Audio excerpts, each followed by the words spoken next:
يصلى النار الكبرى ثم لا يموت فيها ولا يحيا. بەوەی کەمی ڕێژەی باران و مەترسیەکانی وشکە ساڵی هاوڵاتیان هەڵەبجا سونەتی نوێژە بارانیان ئەنجامدا و هەر کەسە و بەلاڵانەوەی تایبەتی خۆی نزای دەکرد ئەو بەشەی وەرزی بەهار کەماوە تەڕ و پاراو بێت. يا منان يا منان يا أرحم الراحمين. زمانی حضرەتی سولەیمانە سەلامی خوای لەسەر بێ لە سیرەی پێغەمبەران باتی ژیانیەکە فەرمێ بە خەڵکەکەی وت با بچین بۆ دەشت بۆ نوێژە بارانە. ئەڵێ ڕۆشتن لە شار دوور کەوتنەوە حەزرەتی سولەیمان زمانی هەموو مێرو لەو تەیر و توور و دێ و چۆلەکە و هەموو شتێکی زانیوە. ئەڵێ سەیرەکان مێرولێ بە پشتا کەوتەوە و قاچەکانی دەستی بەس کردوتەوە. گوێی لێگر بزانی ئەڵێ چی؟ دوایی بە خەڵکەکەی وت بگەڕێنەوە تیان چی؟ وتی بەخوا دوعایەکی کردووە ئیشەڵا بەوە خوا بارانمان دێت نەگەیشتنە ماڵە باران باری. وتی خوای ئێمە مەخلوقێکین مێرولەکە مەخلوقێکین لە دروستکراوەکانی تۆ خوایە بە گوناهی ئەو خەڵکە قەهرمان لێ مەگرە مەمان مرێنە تینوانە ڕەحمان پێ بکە.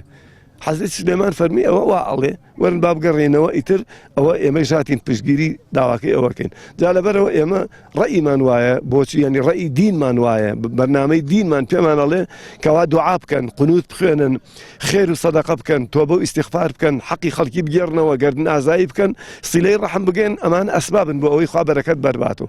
ئێمە ئیکەین باری ئەلحەمدولیلا ئەگەر نەباری عیبادەتێکمان کردووە. عەبدێکی گوناحبارین خوای گەورە دروستی کردنی لەسەر ئەم عەرزە هەمومان دەست بەرزکەین و دوعا بکەین لای خوای گەورە خۆی بیکە بە خاتی گەورەی و عەزەمەت و دەسڵات و قودرەت و ناوە پیرۆزەکانی قودرەتی خۆت خۆیان ڕەحمەتێکی بە زەحمەتمان بۆ بوارێنە بەزەی بە یان نەبەرا بێ بەزەی بۆ خۆمانە بێت یا ئەڵڵاه یا ئەرحەم و ڕەحیمین بەکردەوەی خراوی خۆمان لەگەڵمانە نەکەی.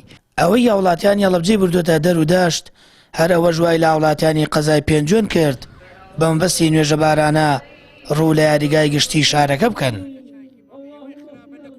دوعا بکەین پاڕانەوە بکەین داوا بکەین لە خوای پەروەردگار لە شێوازی ئەم نوێژە بارانە بۆ ئەوەی کەوا خوای گەورە بارانمان بەسەرا ببارانی. ئەم کاتەیش کە خوای پەروەردگار ئەم بارانەی گرتووەتەوە پێمان وایەکە کاتی ئەم عیبادەتەیە بۆیە پێویستەکە ئێمە ئەم عیبادەتەکەین بۆ زاتی ئەڵڵا بۆ ئەوەی کە زاتی ئەڵڵا بەزەیی پیامانە بێتەوە ئینشاءڵڵا و بارانێکمان بۆ ببارێنێ. خوای گیان بۆ خاتری گەورەتی خۆ بارانی بە ڕەحمەتمان بۆ بنێری خوای گیان سەرچاوی کانی و ئاوەکانمان بۆ زین و کەیتۆ سەرچاوی کانی و ئاوەکانمان خوای گیان بۆ زیادکەی خوای ڕەحم بە بێزمانەکان کەی بۆ خاتری گەورەتی خۆت و نەوەدونۆ ناوەکەی خۆ خوایە.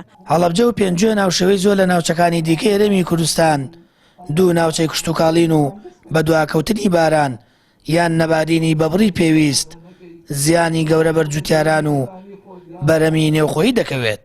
خوایە بە ڕەحمەت و میهرەبانی خۆت بۆمان ببارێنە خوایە بەندەی تۆی زەلیلین خوایە داماوین کزۆڵین خوایە هەر تۆ شکابین.